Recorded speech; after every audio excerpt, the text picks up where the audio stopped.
These are complex facts and circumstances tests, but when we look at Bitcoin or if we look at Ether and the highly decentralized nature of the networks, we don't see a third-party promoter where applying the disclosure regime would make a lot of sense. So we're comfortable in some sort of viewing these as items that don't have to be regulated as securities.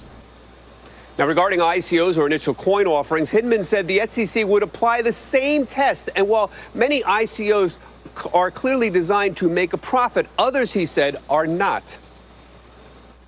People are buying it for investment and for a return and looking to that party for a return, then again, that's an indicia of a security.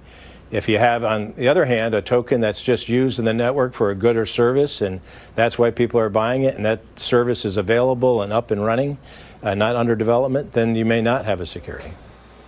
Now, in our interviews, Hinman specifically said that an ICO that was a simple membership, for example, in a golf club or a book club, was likely not a security. Finally, Hinman defended the SEC's strict application of the securities laws, saying many ICOs had misrepresented investment opportunities and that some were outright frauds. Melissa, we have had the head of the SEC on, the head of trading, and now the chief policymaker on Bitcoin. The SEC is clearly moving to clarify exactly what their positions are. A lot has happened in just the past couple of weeks. Bob, thank you. Bob Pisani at the New York Stock Exchange.